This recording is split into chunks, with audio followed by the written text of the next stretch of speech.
அனைவருக்கும் ஆயுத பூஜை நல்வாழ்த்துக்கள். இன்றைக்கி நம்ம வீட்டில் ஆயுத பூஜை பண்ணியிருக்கோம். மேலேயே விநாயகர், லக்ஷ்மி, சரஸ்வதி இருப்பாங்க. அவங்களுக்கு நித்தியமல்லி மாலை வாடாமல்லி வச்சு கட்டியிருக்கேன். மேலேயே ஒரு விளக்கம் ஏற்றிருக்கேன். திங்கக்கிழமை எல்லாமே தொடச்சி, ஏன்னா நேற்று செவ்வாய்க்கிழமை இல்லைங்களா, ஸோ ஒரு வாரமாக கொஞ்சம் சிலதெல்லாம் முடிஞ்ச வரைக்கும் தொடச்சிட்டு ஜன்னல், கதவு, எந்தெந்த இடம்லாம் நம்மளுக்கு அழுக்காக இருக்கோ எல்லா இடத்தையும் தொடச்சி க்ளீன் பண்ணி சந்தனம் போட்டு குங்குமம் எல்லாமே வச்சு அழகாக இன்றைக்கி அலங்காரம் பண்ணியிருக்கோம்.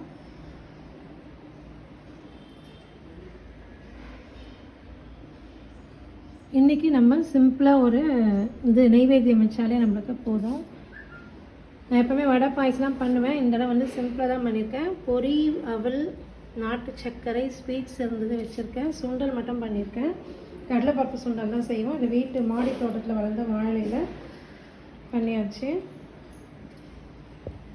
இந்த இடத்துல நம்ம யூஸ் பண்ணுற கேஷ் பாக்ஸு இல்லை பர்ஸு இதெல்லாம் வச்சு நம்ம என்ன வீட்டு சாவி, ஆழாக்கு, படி எல்லாமே வச்சுருப்பாங்க. பழைய காலத்து பொருள்லாம் வச்சுருந்தாங்கன்னா அதெல்லாம் கூட வச்சு பூஜை பண்ணலாம், நல்லது.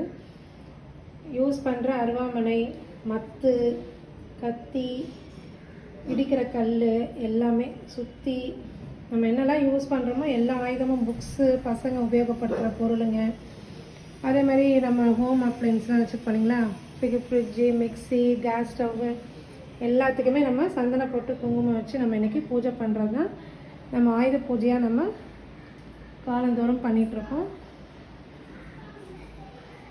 இந்த வீடியோ பிடிச்சிருந்தால் லைக் பண்ணுங்கள். நம்ம அடுத்த வீடியோவில் பார்ப்போம். தேங்க்ஸ் ஃபார் வாட்சிங்.